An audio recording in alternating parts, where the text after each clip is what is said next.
Hi guys, and welcome to your daily tarot reading for Friday the 10th of July. Thanks for joining me. I'm using the Morgan Greer deck. Let's have a look at what the cards want you to be aware of today. We've got the 10 of Cups, the 2 of Swords, and the Page of Cups. The 10 of Cups is a wonderful relationship. It's being able to create something magical and wondrous in connection with other people.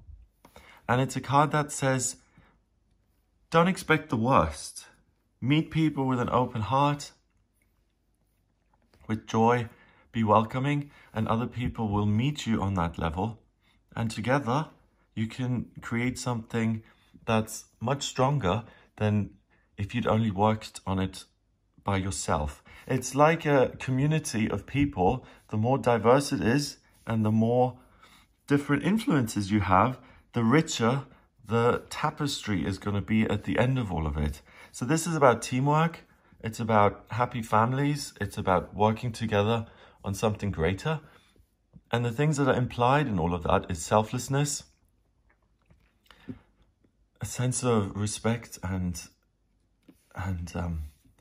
wonder in other people and what they can surprise you with and what they can add to any situation. And it's the opposite of cynicism. It's a transition into a life that is filled with other people, where you express yourself, you're understood, you give love, you get love, and together you can create something magical. The 2 of Swords, I always think of a friend of mine when I see this card. She used to say that this card represents hope. And that's not how I learned to read this card. This card says to me, you don't know what's going on.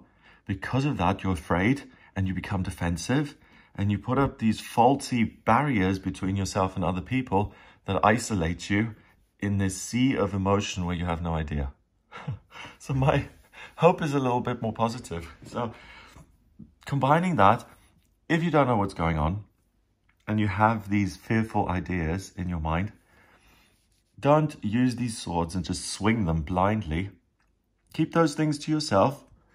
Get in touch with your feelings and trust that even though you don't know what's going on and you may see a situation blindly, it can get better. So let's say you're friends with a couple of people and suddenly you see them hanging out in a group of 5 and they're all talking about you and you think, oh, have I been outed or rejected? What's going on? And then the next day you see a couple of people whispering and you're like, oh, this is terrible. And they must have turned against me. And let me lash out with my swords and call people names. If you manage not to lash out, it may be that they're planning a surprise party for you. And by not believing your worst fears, you don't confront people about it and ruin the surprise for yourself. You just have hope that things are going to be okay. And especially with this card, you can really expect things to get better between you and other people, for there to be a sense of positivity and for other people to come at you with a sense of, hey, well, what can we do together, instead of, oh, there's another person that represents a problem, or I'm going to be told off, or whatever it may be. So if you have fearful thoughts that say you have to react now and you have to be really negative and say something, so you beat them to the punch, if that kind of thought comes in, you know exactly what to do, which is to resist that thought, or to at least not act on it, and to really suss the situation out by going in your feelings. And it's very likely today that emotionally you have this message that says everything's going to be okay, and that you listen to your heart, which never takes you down the wrong path, and you believe in the connection between you and other people, and that good things can come from it. Finally, the Page of Cups is a court card in the suit of cups. So we go water, water, water. Even though this is swords, which is air, there's a huge amount of water, which says, listen to your feelings more than you do to facts, logic, figures. The Page of Cups is someone who's learning how to love and learning how to maintain relationships. For a lot of people, myself included, relationships are the area of life where things are hardest. Because you can't be controlling, you have to trust, you've got to have faith and all of those things. And we've all been let down, we've all been disappointed, and we've all been surprised. And it's a skill to maintain that perspective of, I believe in the goodness of other people.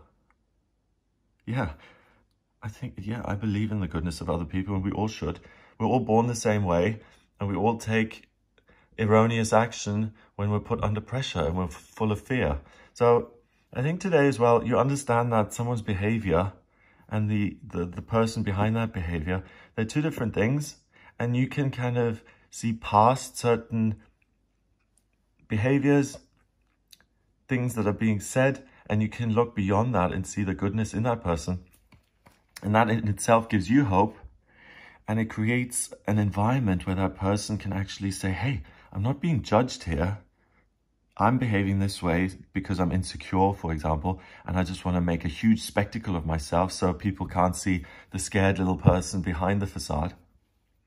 And when that person realizes that they're not being judged, often the facade falls away and they open up and you can get to know them. So it's looking a little bit deeper and sussing things out through your feelings rather than how someone looks on paper or how a situation looks at first glance. It's about listening to your experience and this belief in goodness in yourself, the universe, and other people, which is really giving you an opportunity to create a wonderful partnership where you didn't think there was any hope or any possibility, and you learn how to be a bigger person emotionally, and you give the other people in your life an opportunity to grow emotionally as well. And you can show people how to love, how to be kind, how to communicate. So you can be an example. Number-wise, we have 10 and 2, that's 12. A chord count cards as 1, so that's 13. 1 and 3 is 4, and 4 is the Emperor in the tarot. And the Emperor is a man who sits on a stone throne. He's an authority figure, and he represents security, stability, longevity. People who come into your life today, or things that you adore and love, or places that you adore and love, if anything like that comes into your life today, it's really, really a positive event, and it's something that you can trust because the likelihood of that staying in your life for the foreseeable future is really great. So really look past the surface level stuff that would make you judge someone usually, and look a little bit deeper. Have a wonderful day. If you would like a personal reading with me, please go to gregoryscott.com. You can order a reading with me on the website. If you like this video, please give it a thumbs up, hit subscribe and share the video online. Have a great day, and I'll speak to you tomorrow.